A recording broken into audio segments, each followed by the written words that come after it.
It was one of those days when the world felt too loud and unkind, a whirlwind of chaos churning around me.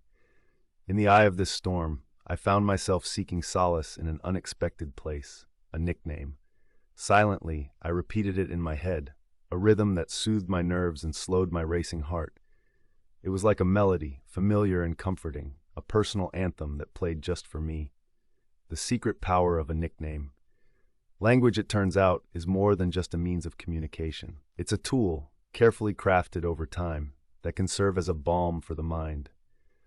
My habit of mentally reciting a nickname isn't just a quirky tic. It's a deeply personal ritual that brings a sense of calm and control.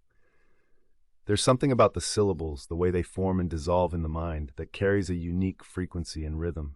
It's akin to composing a song, where every note, every pause, contributes to the overall harmony. Historically, words have been imbued with power. Think of spells, mantras, and chants. It's not just superstition. There's a scientific underpinning to the idea that words possess their own energy. Each sound wave carries a vibration, a frequency that can resonate with our inner being. So when I choose a nickname with a great pronunciation syllable, with combinations of letters that create a special cute syllable, I'm engaging in a personal kind of music therapy. This isn't about finding hidden meanings in the name itself, but about the intrinsic satisfaction in how it sounds.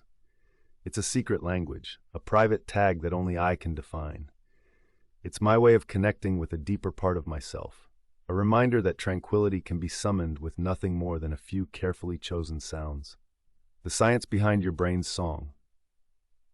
You might wonder why the brain reacts so positively to these self-composed melodies of language. The answer lies in our neural pathways and the psychological comfort of familiarity. When we repeatedly engage in a thought pattern, like calling out a nickname in our minds, we create a neural loop that's strengthened over time. This loop becomes a mental refuge, a place where stressors are softened and anxiety is dulled. Researchers have long studied the effects of repeated phrases, be they in meditation or simple affirmations. The repetition creates a sense of predictability, vital for an anxious mind. It's not the words themselves, but the act of repetition that soothes. The brain, it seems, is wired to find peace in patterns. Moreover, words that hold personal significance can trigger the release of dopamine, the brain's reward chemical. This is why a simple nickname, chosen for its pleasing sound, can elicit a sense of pleasure. It's a self-soothing mechanism, one that's both deeply personal and universally human. Crafting your own verbal sanctuary. So, how can you harness this power of language in your own life? It starts with finding words or phrases that bring you joy. Perhaps it's a nickname you've given to a loved one, or a word that holds a special memory. Pay attention to the sounds that resonate with you, the way a particular letter rolls off your tongue, or the rhythm of a combination of syllables.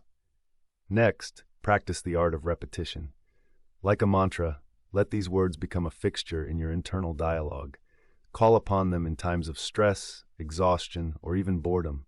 Allow yourself to get lost in their sound. Over time, these words can become your mental sanctuary, a small but potent source of comfort. Finally, remember that this practice is deeply personal. What works for one person might not work for another. It's about finding what resonates with you, what brings you back to a place of calm clarity when the world feels overwhelming. Be patient with yourself as you explore the language of your mind. Words are, after all, the ultimate painkiller. With them, we have the power to heal, to find peace, and to create beauty from chaos. In the quiet repetition of a favorite nickname, there lies a simple truth. Tranquility is but a word away.